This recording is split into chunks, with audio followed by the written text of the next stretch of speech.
Da minha parte, estou acusando sim o ministro Alexandre de Moraes está envolvido no escândalo do Banco Master e na minha avaliação, o Alexandre de Moraes tem que ser preso. Porque, assim, Mas tão a acusação evidente, é tão patente. É isso que eu ia falar. A acusação porque tem tantas evidências, tantas coisas que apontam para ele que realmente tem que ser investigado.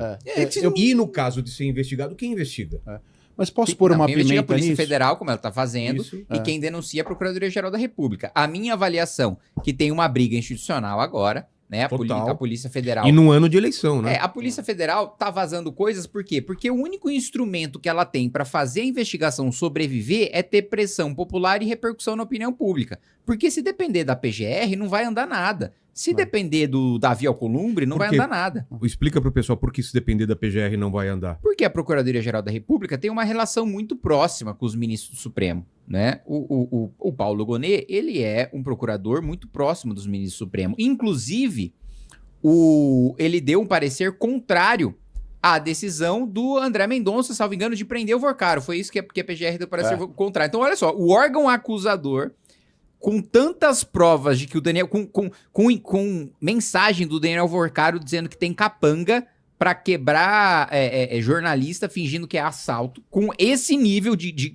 prova de que ele é um gangster, a Procuradoria-Geral da República, que geralmente, aí o Acácio vai saber dizer com muito mais propriedade do que eu, é o órgão que, assim, às vezes quer acusar quando nem deve. Sim. Né? É o órgão mais, digamos assim, agressivo, no ponto quando é um banqueiro poderoso, fala, não, pô, não tem que prender, ele só tá mandando arrebentar um jornalista, pô. Cara, coisa de máfia. A desculpa é que o André Mendonça deu 72 horas pra PGR se manifestar, e eles falam, não, é muita coisa pra ver aqui, 72 horas não dá tempo. Meu amigo, se você vê dois fragmentos de todo o contexto, eles olhariam ali e falar, não, realmente é pra prisão. Você não precisa olhar tudo e ter uma certeza maravilhosa, não. São justamente os fatos que conduzem a isso. Então não tem como a PGR falar, não, 72 horas eu não consigo manifestar. Isso é uma loucura. Eu acho que são dois pontos aqui. Primeiro, a PGR. O Procurador-Geral da República é nomeado, apesar de ser um procurador federal de carreira, ele é nomeado pelo presidente da República, é submetido a uma sabatina no Senado na mesma dinâmica, numa dinâmica muito parecida com os ministros do Supremo Tribunal Federal. E até, se a gente olha para a sessão plenária do Supremo, é algo visual, mas é muito simbólico, o Procurador-Geral da República fica sentado ao lado do presidente do Supremo, vestindo uma toga muito parecida com a deles. Então há um convívio próximo e diário do Procurador-Geral da República com os ministros do Supremo Tribunal Federal. Em segundo lugar, o Procurador-Geral da República e os promotores de justiça Brasil afora, o nome, promotor de justiça, eles não deveriam ser promotores de acusação. Eles deveriam fazer uma análise do contexto judicial, jurídico e tomarem um posicionamento a favor da sociedade ou a favor daquele que é investigado. Mas não é. Quem vive o direito no dia a dia sabe isso. Eles são muito mais promotores de acusação do que promotores de justiça propriamente. E aí, de repente, aparece um caso como esse, com uma robustez de provas enorme. Ele vai lá e fala, não, mas talvez não seja o caso. Em 99% das hipóteses, se não fossem essas as partes envolvidas, ele teria pedido a prisão preventiva. É fato. E é fato pautado em jurisprudência do Supremo, em estatística de decisão da própria Procuradoria-Geral da República, então não condiz a posição dele com o que acontece no dia a dia. Em segundo lugar, se você me permite, Vilela, eu vou pôr uma pimenta aqui. Olhando para o Alexandre de Moraes e para o Dias Toffoli, eu acho que um dos grandes erros do Alexandre de Moraes nesse momento é exatamente a sua postura. Porque contra o Toffoli, a quantidade de provas, pelo menos na minha visão, é muito maior. Eu acho que o Toffoli está muito mais enrolado no Banco Master que o Alexandre de Moraes. Em relação ao Alexandre de Moraes, nesse momento, são só indícios. São pontos de partida a partir dos quais podem surgir outras provas. Então, para ele se defender, para ele mostrar que não tem nada, bastaria ele próprio vir a público e falar, não é isso por isso, não é isso por aquilo. Algo que o Toffoli não conseguiria. E me causa perplexidade que ele não tenha feito isso até agora. E aí, a dúvida aumenta ainda mais. Pô, ele pode fazer tem conhecimento técnico para fazer. Por que ele não está fazendo nesse momento inicial? Então eu acho que esse é o ponto que o parlamento, a sociedade, tem olhado para a situação dele com mais perplexidade. Fala, pô, o cara tem a faca e o queijo para mostrar que não tem nada a ver com a história, mas mesmo assim ele fica soltando nota que pode ser desmentida, é muito estranho, é muito sem sentido.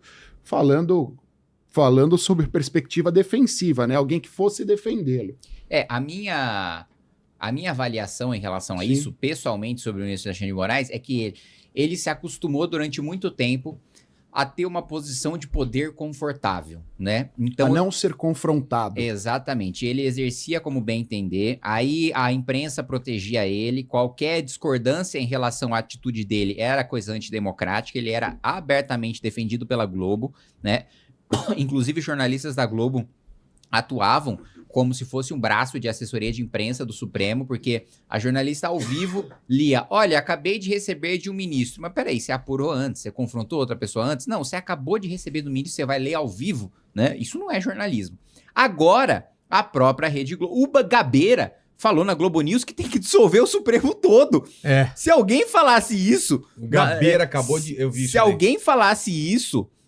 sei lá, 3 meses atrás, a Globo tava falando que esse cara tinha que ser preso por ser um golpista. Agora a própria Globo tá dando espaço pra um cara dizendo que tem que dissolver o Supremo todo. Por que você acha que teve essa mudança aí de rumo da Globo? 67 bilhões de razões. É o tamanho do rombo do FGC. 67 bilhões. Porque esse é um ponto fundamental. Não só a Globo, né? Muita gente abandonou o barco.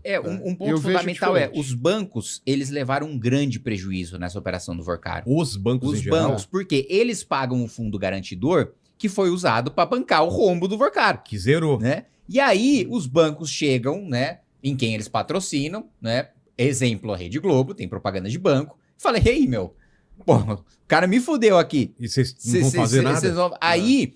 Tem até o Valdo Cruz, que ele fala o seguinte, olha, no inquérito ali do golpe, no processo, a gente defendeu e até falava, olha, de fato, críticas contra o Supremo estão sendo usadas para descredibilizar a instituição e atentar contra a democracia.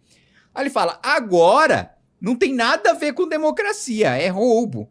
Então, tem essa mudança de postura que, na minha avaliação, faz com que o Alexandre de Moraes saia de uma posição de conforto exercendo poder para agora ser confrontado e como durante muito tempo ele não ficou nada acostumado com isso, minha opinião pessoal, o Alexandre de Moraes está todo cagado e por isso ele está começando a errar.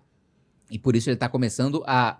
Exemplo desse erro grotesco que o Acácio falou de dizer que é mentira. Aí, mano, a PF e a Globo, que a Globo deu furo, né? Assim como de vez em quando o França também dá. Aí ele vai e desmente. A Globo deu furo, a Polícia Federal vazou. Aí ele vai lá e desmente, a Polícia Federal vai pra cima, a Globo também.